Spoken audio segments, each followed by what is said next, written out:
sistema de sonido. 1, 2, 3.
Ok, ok, sí, probando. 1.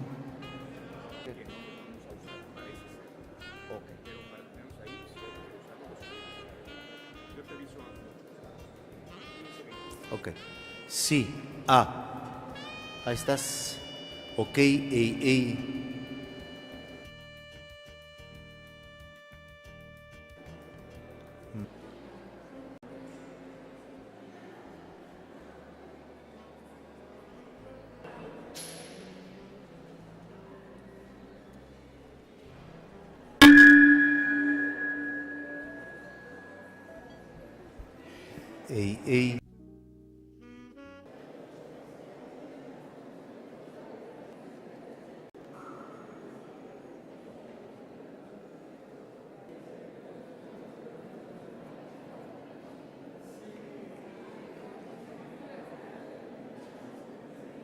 Ok. Sí, probando.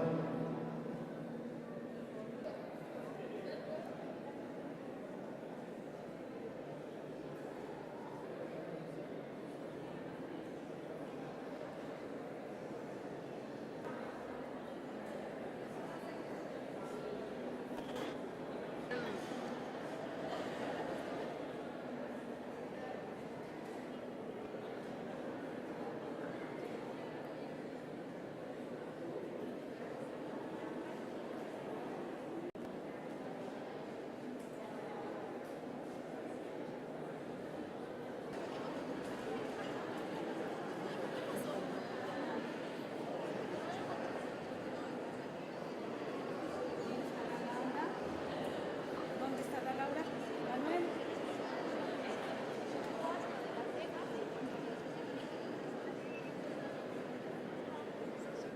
Laura. Y voy a buscar al maestro Manzano, voy a mandar a buscar al maestro Manzano.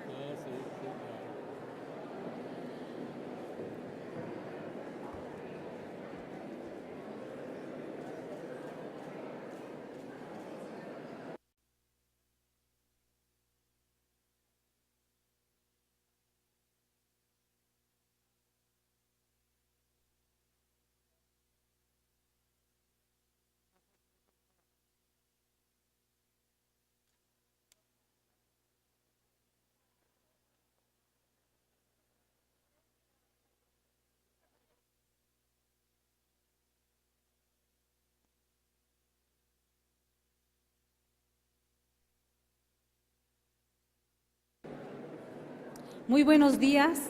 Muchas gracias a todos ustedes por su presencia en esta emblemática Escuela de San Carlos, la Academia de San Carlos, formadora de todas las generaciones prácticamente de la vieja guardia y las grandes artistas plásticos de nuestro país.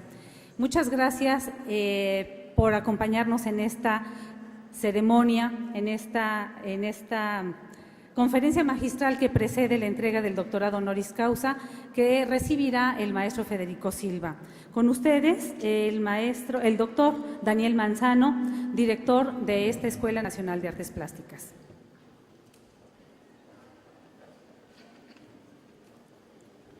Bien, Hemos arreglado esta escuela para que se vea muy bonita el día de hoy, con todas las piezas descubiertas. Estamos en un proceso de trabajo interno, pero la hemos arreglado para ustedes, para que la vieran impecable, y así está. Bien, muy buenos días tengan todos ustedes, maestro Federico Silva y doctora Laura González, que me acompañan en el estrado.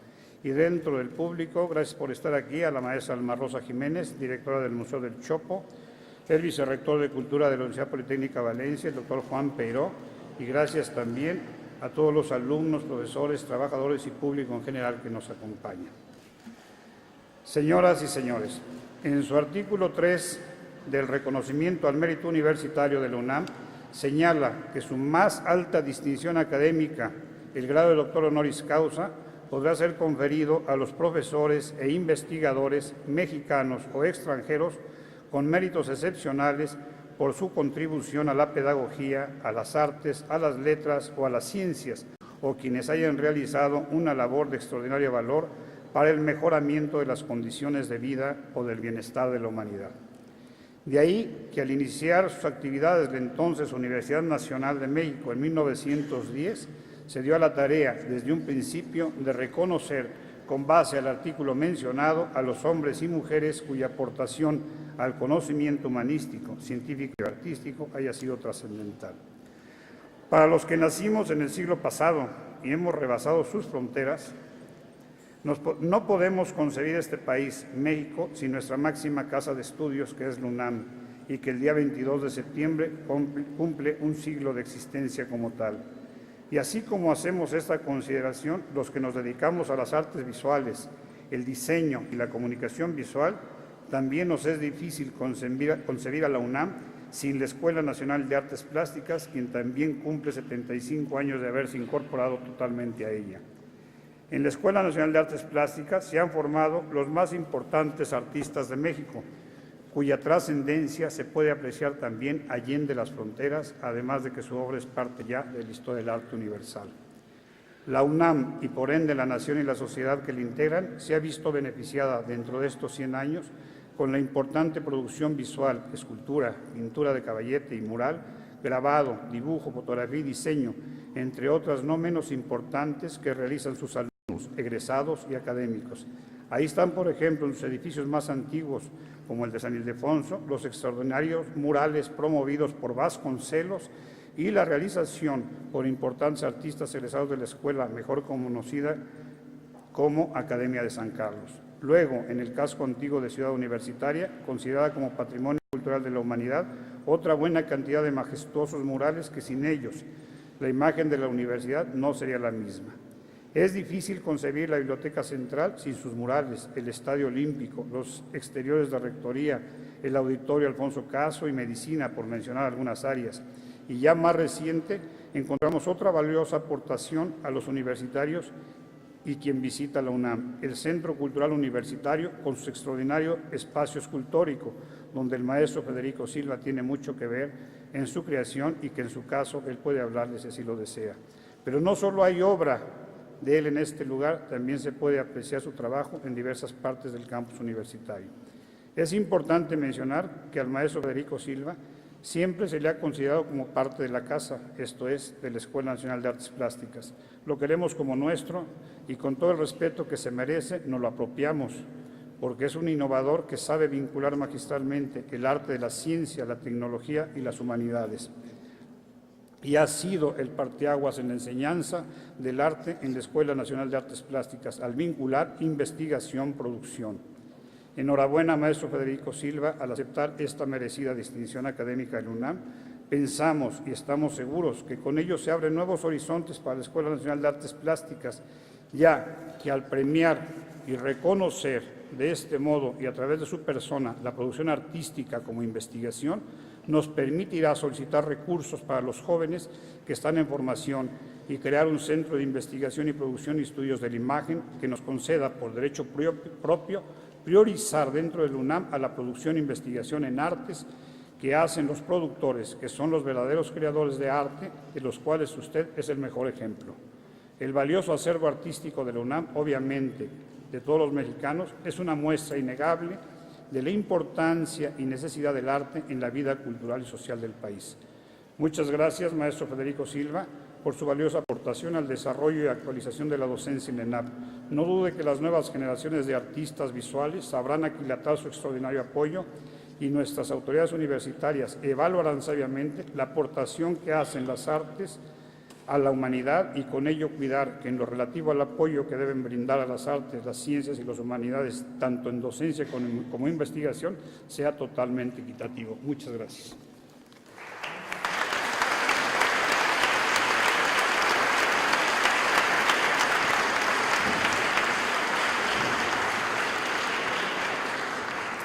Agradecemos las palabras del doctor Daniel Manzano, director de la Escuela Nacional de Artes Plásticas, y le pedimos a la doctora Laura González nos dirija unas palabras acerca del maestro Federico Silva.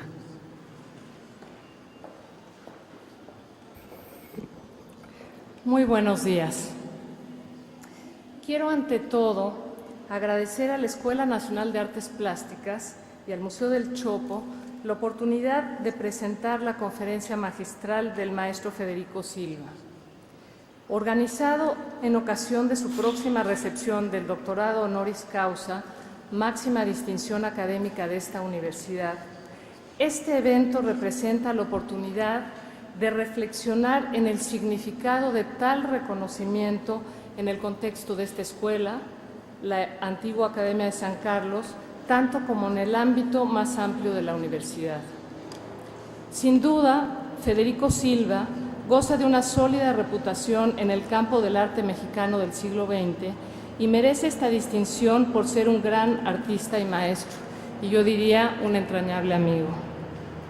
La excelencia de su obra, realizada a lo largo de 65 años y caracterizada por la innovación continua, por la infatigable experimentación con prácticamente los géneros y tecnologías de las artes visuales contemporáneas y por el liderazgo en la producción colectiva e interdisciplinaria del arte, habla por sí misma.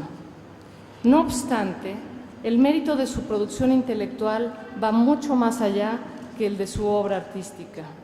Maestro generoso y tenaz de las primeras generaciones de la carrera de artes visuales de esta escuela en los años 70, escritor crítico y punzante, autor de ensayos lúcidos y polémicos, Silva constituye un caso extraordinario del ejercicio de la labor artística como investigación en el ámbito universitario. A diferencia de otros maestros disidentes de la ENAP, que al separarse de esta abandonaron su vínculo con la universidad o se integraron al Instituto de Investigaciones Estéticas como investigadores teóricos, Federico Silva defendió durante 3 décadas el valor de su labor de producción artística como investigación con igual mérito que la de los científicos y humanistas. Y si, como es bien sabido, la producción humanista ya representa un caso problemático para la dictaminación académica, podemos imaginar la dificultad que implicó hace 30 años validar la creación artística como un producto académico legítimo. Es allí donde quisiera centrar mi atención, en el altísimo valor que tiene para la comunidad artística de la universidad el reconocimiento del rigor intelectual de la producción del arte en el entorno académico. La creación artística no solo es energía imaginativa y estética, es sobre todo una labor intelectual y sensible acorde con el carácter ecuménico de la misión universal de la institución que nos cobija. La conjunción de ciencia, tecnología, humanidades y artes es una condición implícita en la noción de universidad. Esa misma reunión de saberes se observa en la obra que Federico Silva ha realizado a lo largo de más de 6 décadas. Un conjunto de piezas de géneros y estilos diversos, hechas con una variedad de materiales convencionales como la pintura, la piedra, el metal, la madera, el cartón, tanto como con elementos sutiles e incorpóreos como la luz, el sonido y el movimiento. Y falta la palabra. Como los grandes artistas de la modernidad, la labor de Silva como artista no se reduce a la creación material de obras plásticas, sino también a la producción teórica e intelectual. Una parte sustancial del legado que Federico Silva deja a la universidad y al país se encuentra en su pensamiento, manifiesto en una multiplicidad de ensayos escritos desde los años 40 del siglo pasado, un discurso reflexivo, crítico y político en continuo movimiento, exponente sintomático de los problemas y las contradicciones de la producción, la gestión y la difusión del arte contemporáneo. No siempre en concordia con el funcionamiento convencional de las instituciones del arte, ni con la lógica materialista y errática del mercado, ni con las ideas de sus colegas, las ideas de Silva han constituido a lo largo de 6 décadas un antídoto contra el estatismo en el arte. Su crítica ha sido seria, pero no solemne, como en aquella ocasión en la que ante un azorado auditorio de un programa de televisión, el joven Silva osó utilizar sus habilidades de arquero experto para flechar y destruir una de sus pinturas figurativas que caracterizaban su obra hasta la fecha, y para abandonar así, con un certero golpe de flecha, el estilo realista que tanto había alabado en él su mentor Siqueiros. El Silva ensayista ha acometido contra todo aquello que desde su perspectiva ha amenazado el desarrollo positivo del arte. Así pues, no es solo la excelencia de Federico Silva en la realización artística, sino su vocación intelectual total, su pensamiento original y su papel activo y responsable en la vida cultural y política de nuestro país, lo que le hacen hoy merecedor de la máxima distinción académica de nuestra Casa de Estudios. En una época actual que se distingue por fuertes y aceleradas transformaciones en el ámbito social, económico, científico, tecnológico y artístico, el liderazgo de Federico Silva constituye un ejemplo a seguir. Muchas gracias.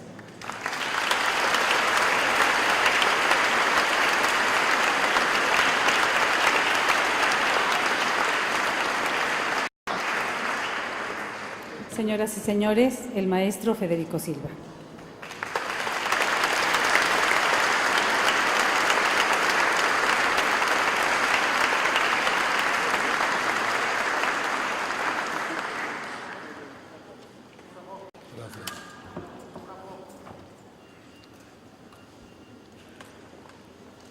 Gracias, doctor Manzano, por su hospitalidad.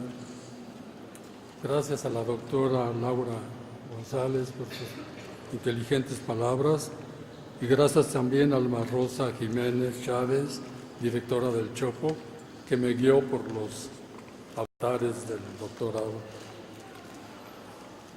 Como introducción al tema que me propuse abordar, señoras y señores, con mi agradecimiento por su presencia, quiero decirles desde dónde hablo.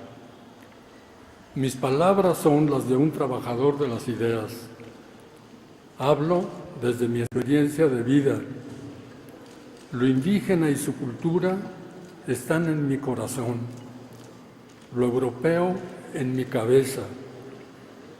Me identifico con los trabajadores y admiro la solidaridad por encima de todas las cosas.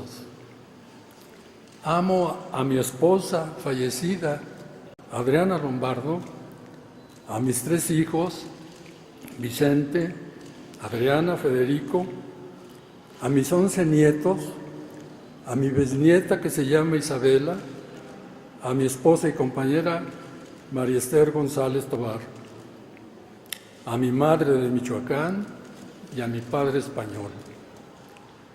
Con este apunte autobiográfico me presento ante ustedes como universitario, honrado por recibir el doctorado honoris causa.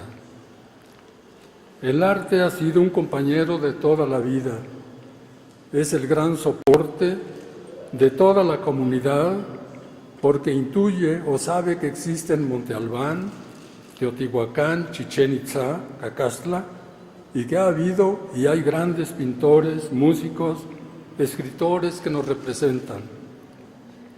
La cultura y el arte nos dan fuerza.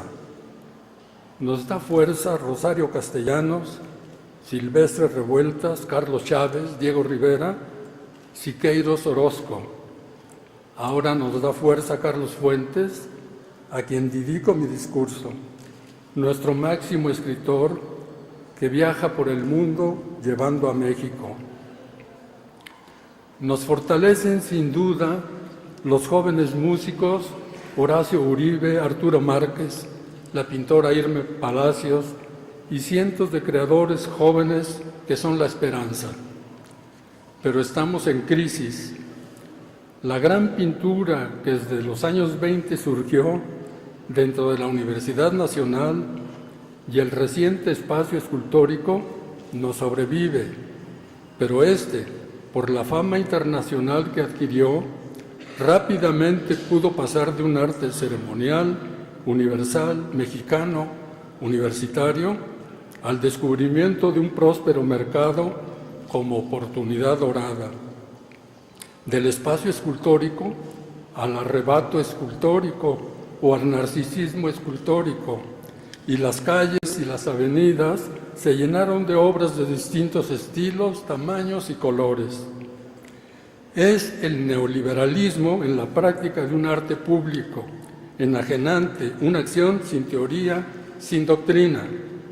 La Ciudad de México no puede aceptar modalidades de espaldas al ciudadano, pero ha cambiado el mundo y no para bien de los pobres. La evolución social demanda un nuevo arte para la ciudadanía, un arte ciudadano, como bien dijo Siqueiros, tema que reclama naturalmente un debate de expertos. Esto no significa volver al pasado, significa volver al futuro.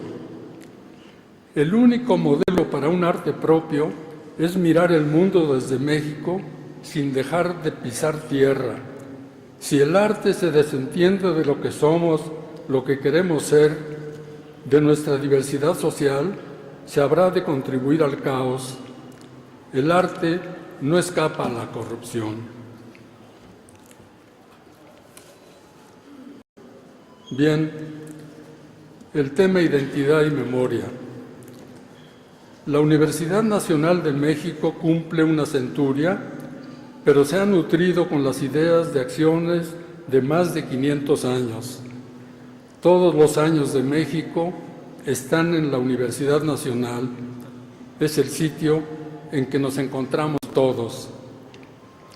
En la universidad se preserva y cultiva la identidad, la que en los mexicanos habita en el inconsciente profundo, en la integración de una memoria histórico-genética, el mundo indígena, el mestizaje, la universalidad que es futuro. Algo ha sido roto y debe ser reconstruido. Las vías del progreso en México que se iban construyendo en apego a la Constitución de la República se fueron alterando para ser sustituidas por el liberalismo, doctrina en donde el capital y el mercado tienen la palabra en exclusión de la sociedad, el reino de la simulación, el crecimiento de una burguesía burocrática y la corrupción, convirtiendo el proceso social y económico en una realidad inestable que provoca la crisis estructural, crisis que fortalece el poder de las fuerzas más reaccionarias. Y ahora, en el monopolio de la fibra óptica y la televisión digital, agregados multimillonarios en beneficio del poder político de un grupo, sobre millones de mexicanos, las 24 horas diseñado para la próxima campaña electoral. Los ministros de esta supersecretaría son los comunicadores conocidos con la clave "Gracias, Joaquín", siendo un peligro mayor en contra de la democracia mexicana que el crimen organizado, que es temporal. En las contradicciones y el debate ideológico, la universidad ha ido tomando su perfil. Ha sido un recipiente de las ideas filosóficas y políticas en la práctica de la libertad. En su inicio fueron en esencia dos posturas, educación científica o religiosa, la que libera a la sociedad de la búsqueda de progreso y justicia, o la que libera al hombre de las tentaciones del demonio y lo somete al sistema. 100 años de discrepancias y acuerdos en el escenario de la filosofía, la historia, la estética, el debate más intenso de las luchas políticas para que prevalezca México como país soberano. Materialismo versus espiritualismo, ciencia opuesta a magia, trabajo duro y progreso responsable sobre la nostalgia de los privilegios que hoy se pretenden restaurar. Una mirada breve un recorrido del proceso. En el siglo XVI, España decidió dominar al mundo con la venia del Papa Alejandro VI. Los reyes católicos ordenaron la aplicación de la bula papal para gobernar con un documento llamado requerimiento, que era facultad divina para someter a los indígenas. Frente a esta posición surgió la defensa de los indios, la doctrina tomista con Fray Bartolomé de las Casas. El siglo XVIII se consolida con la colonia y aparece una nueva clase social, los criollos y los mestizos, con quienes se forma una conciencia americana, ya no la dependencia directa de los reyes de España. Penetran las ideas renovadoras del Renacimiento. Juan Ruiz de Alarcón, Carlos Sigüenza y Góngora, Sor Juana Inés de la Cruz, la nueva clase de una patria en formación, la amalgama de lo universal y fuerte presencia de lo mexicano. En el siglo XVIII el régimen colonial está en crisis. La filosofía escolástica medieval ligada a teología, que ayudó con el apoyo de la Inquisición a perpetuar el virreinato, es desplazada por el pensamiento moderno, germen de la independencia. Se define y fortalece a la nación mexicana, de la filosofía escolástica a la filosofía crítica.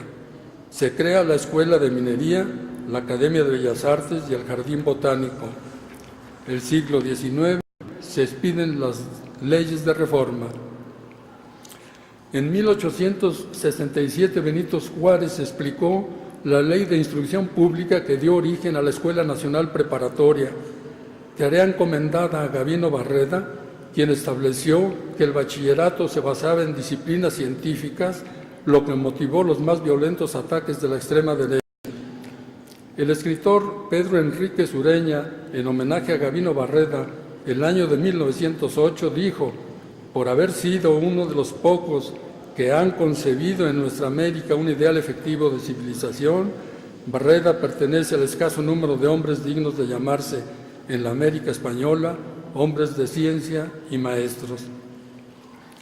En 1910 estalló la Revolución Mexicana. 5 meses después, Madero toma la posesión de la presidencia de la República. El movimiento armado no se hizo para sustituir a Porfirio Díaz por otro presidente, fue para destruir el andamiaje construido durante 30 años de dictadura. Por eso la llegada de Madero al poder fue una conmovedora acción democrática, pero operística. Su ingenuo y bien intencionado gobierno no podía modificar ninguna estructura, la que quedaba intacta en lo económico y en lo social. Las ideas y objetivos de Carranza, de Villa de Obregón, no se cumplían, menos aún los de Zapata. Con el asesinato de Madero se inicia la etapa más cruenta de la lucha armada. Generales contra generales, caudillos contra caudillos, y en la fatigada búsqueda, el entendimiento, paz y orden, se sucede una violenta lucha política, la traición y el poder. Los generales y los ejércitos son el escenario visible, pero se ha desatado un movimiento inesperado en el subsuelo social. Sin las armas, los intelectuales, los maestros, los artistas, hombres y mujeres empiezan a exigir una lucha de actores en el escenario. Es otra revolución. Con Lázaro Cárdenas se encauza la vía pacífica. Es expulsado del país el jefe máximo, Plutarco Elías Calles. Surgen poderosas las centrales obreras y campesinas, y las distintas corrientes de la revolución se agrupan en un partido político para reconstruir el país y pacificarlo.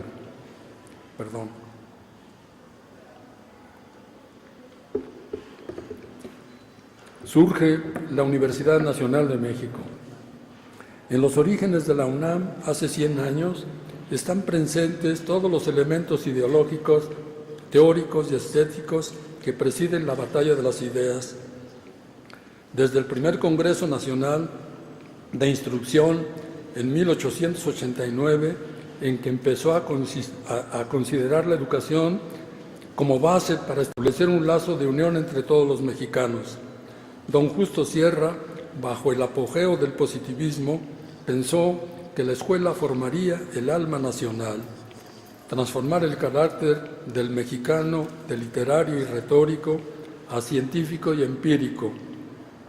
Esa filosofía pronto perdió vigencia ante las críticas de la nueva generación de intelectuales que desechaban a Comte y Spencer y buscaban respuestas en Schopenhauer. En 1909, un grupo de intelectuales funda el Ateneo de la Juventud.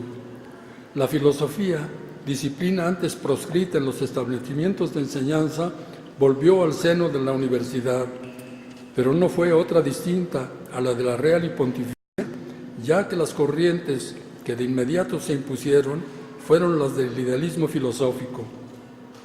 En la Escuela Nacional Preparatoria se discutía el positivismo, en donde Gavino Barreda traza una línea moderna. En 1910 se funda la Universidad Nacional de México. Se organiza la Escuela de Altos Estudios con el objeto, según Justo Sierra, en el discurso inaugural de la institución, no solo explicar el cómo, sino el porqué del universo.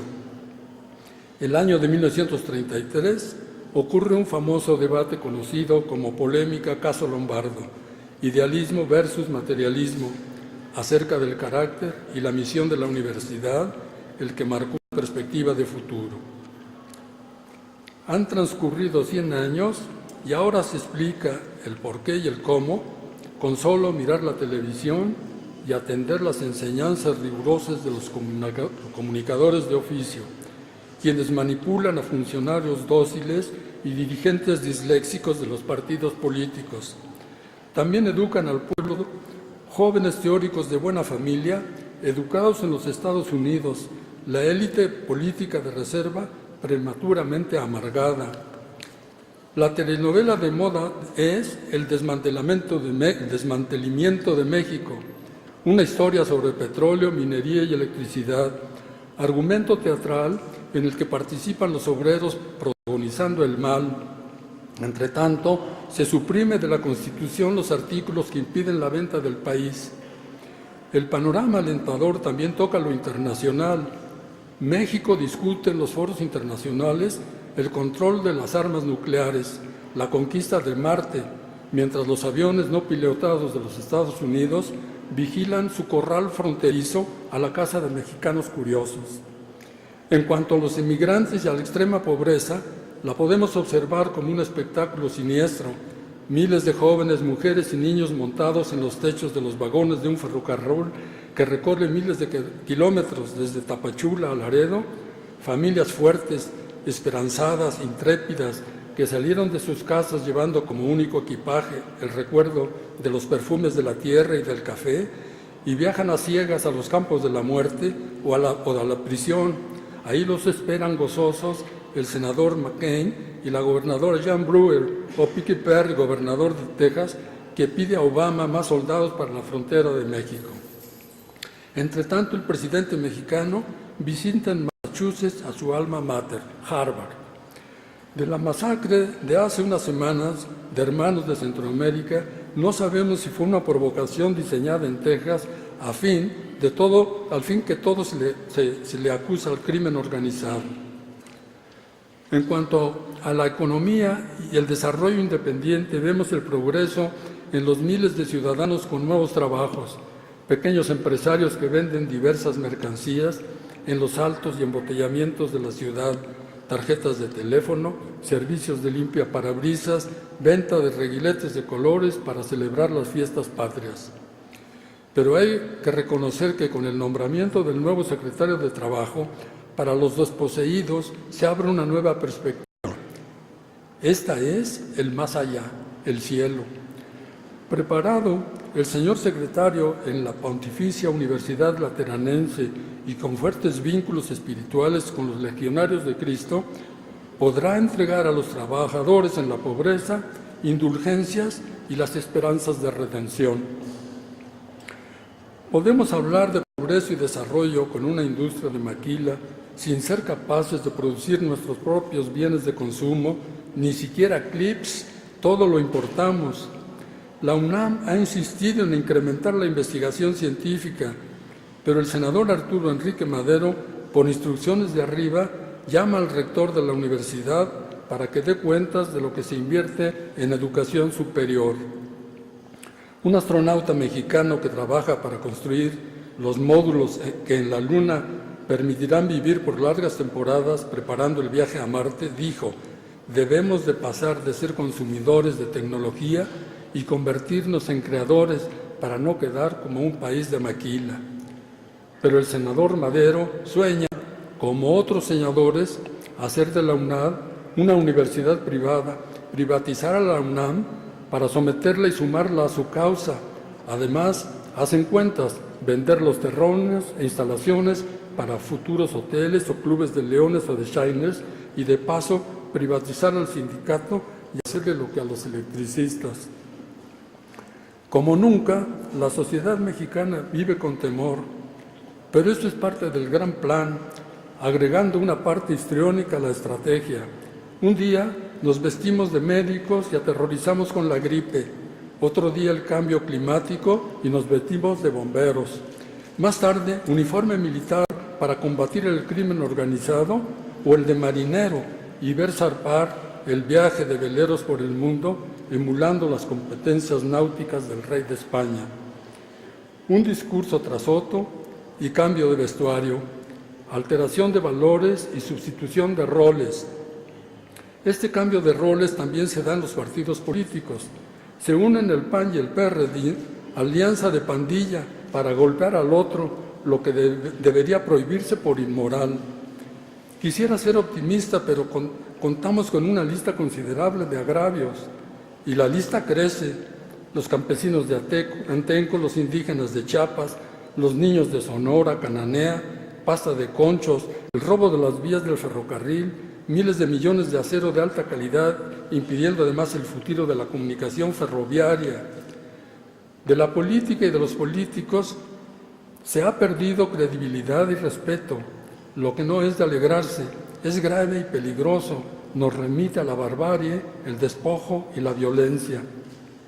Se asesina a un candidato a gobernador, un médico respetable, y automáticamente se declara que fue causado por el crimen organizado para eludir la sospecha de crimen político.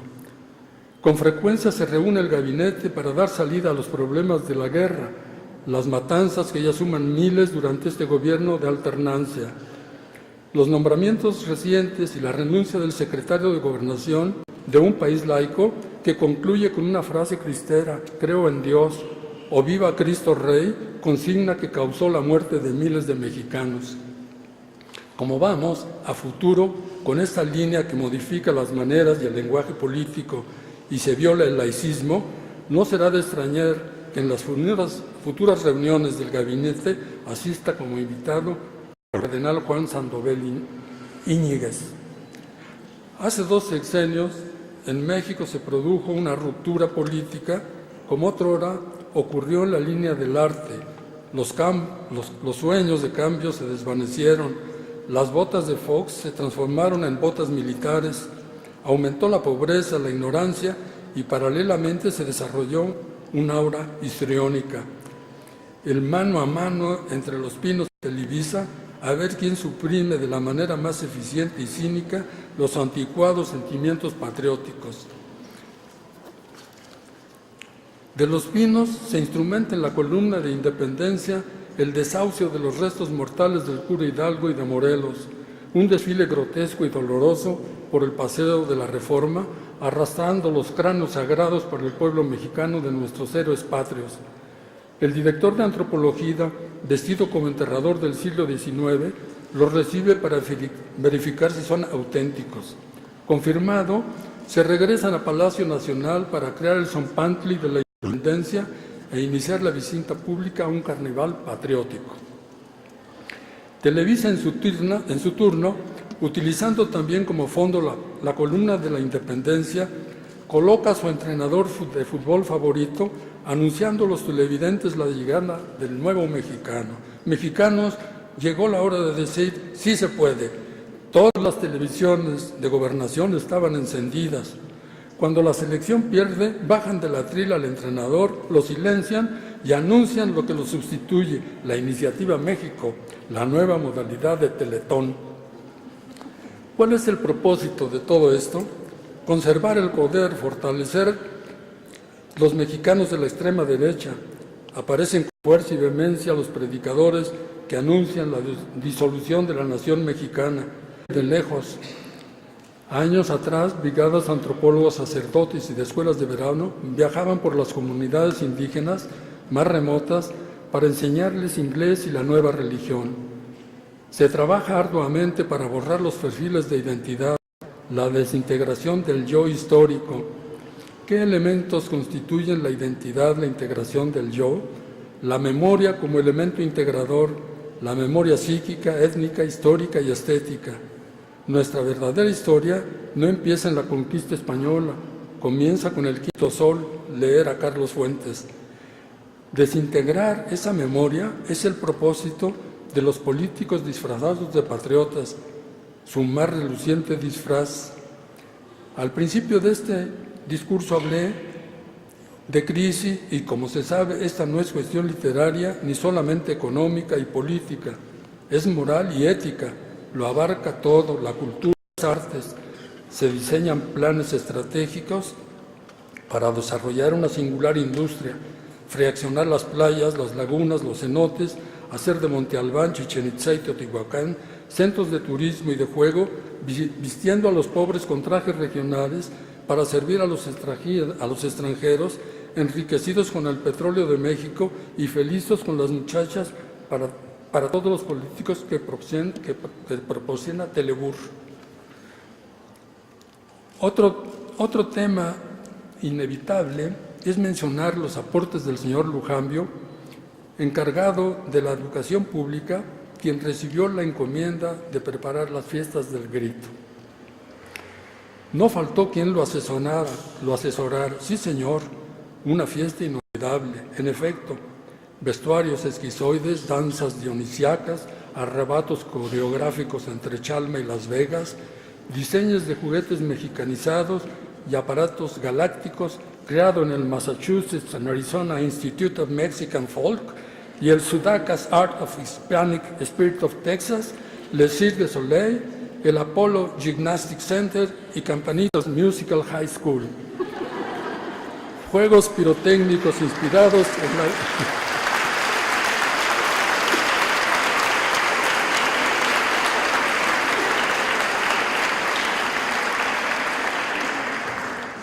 Juegos pirotécnicos inspirados en la Guerra del Golfo.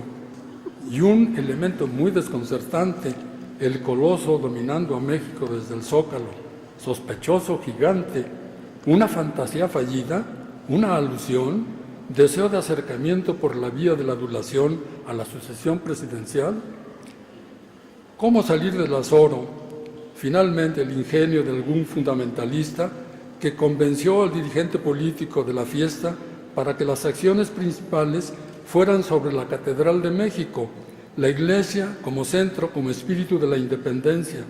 Fueron sus muros las pantallas sobre los que se proyectaron las imágenes de los héroes de la patria y al final el árbol de la vida, mensaje subliminal para la masa. El sainete mediático tiene un fondo perverso, el desmantelamiento de la nación. Un predicador viaja por toda la República para exponer su doctrina. Los mexicanos somos, afirma, resultados de un proceso histórico en que todo salió mal, un desencuentro sin solución entre lo indígena y español. El mexicano debe dejar de fantasear con que desciende de dos culturas, la indígena y la española. La desastrosa vida mexicana es manifestación de su desastrosa vida interior. El culto mexicano a la muerte es evidencia de su agonía prolongada. La mexicanidad se ha convertido en una forma de subdesarrollo y tortura, es una forma de secuestro del ser humano. Nuestra solución, nos dicen, trascendente, es el cambio de identidad, integrarnos como yanquis mexicanos. En contra de la perorata documentada 90 años atrás, José Vasconcelos dijo: la confirmación de la diferencia cultural entre México y los Estados Unidos es un paso firme en la búsqueda de identidad propia. No queremos ser yanquis del sur, ahora queremos ser nosotros mismos. En otro texto dijo Vasconcelos: el suelo de México no es ni será propiedad de un solo color de tez, ni de dos razas solas, sino de todas las que pueblen el mundo.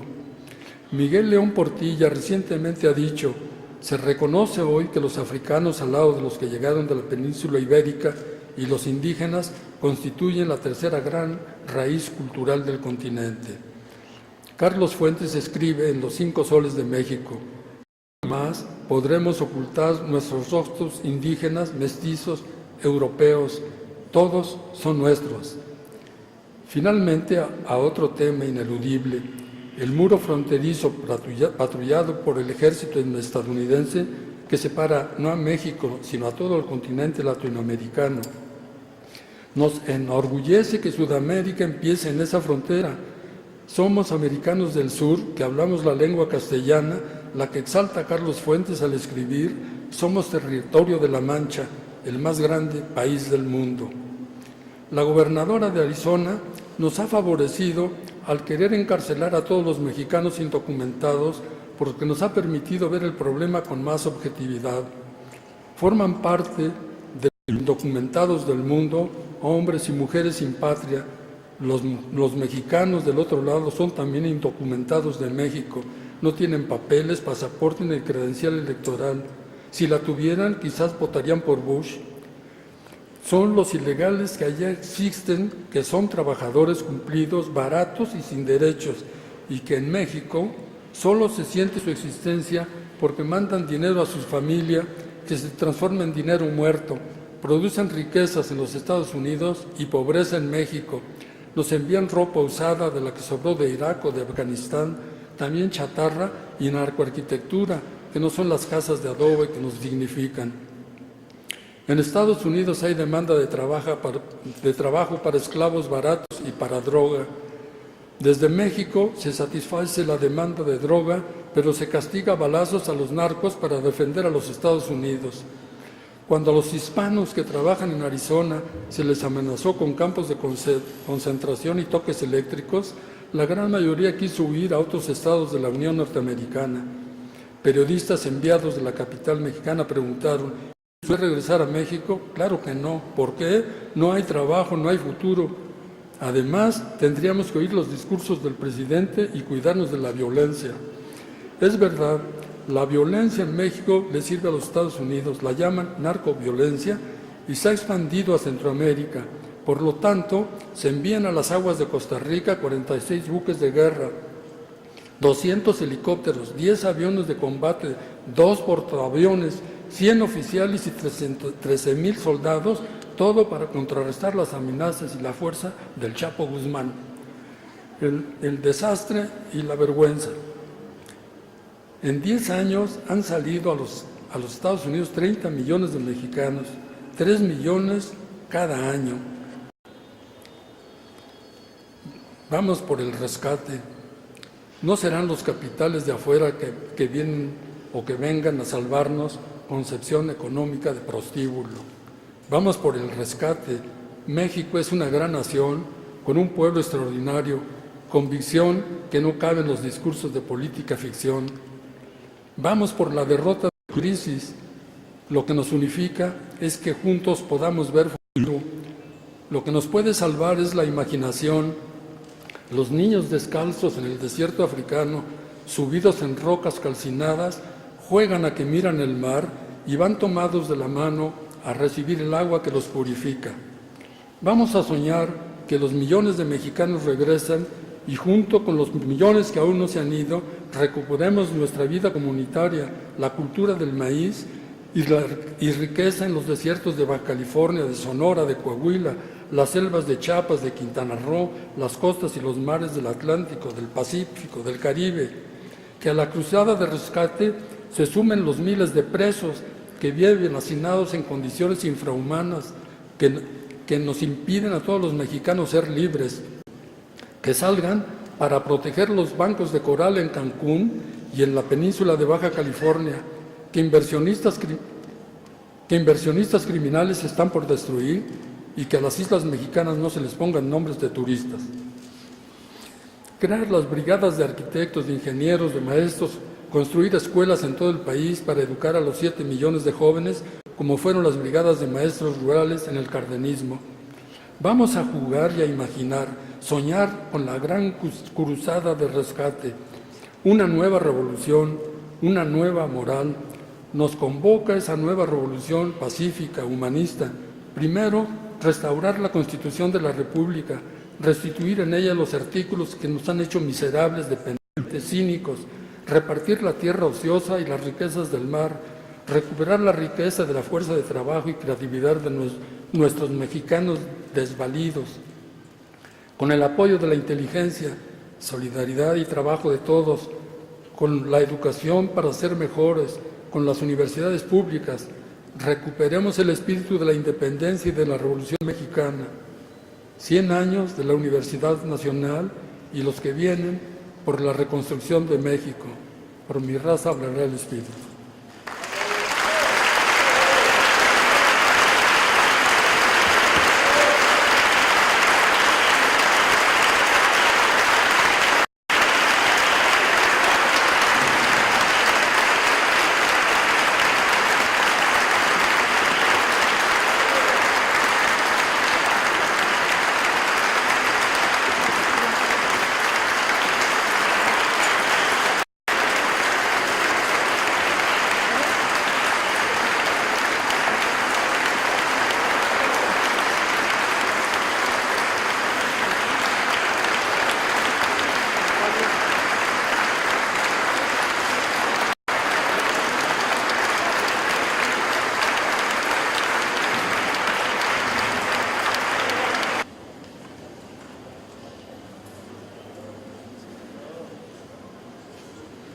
Agradeceríamos nos acompañen a guardar un minuto de silencio por el reciente fallecimiento de la artista plástica Helen Escobedo.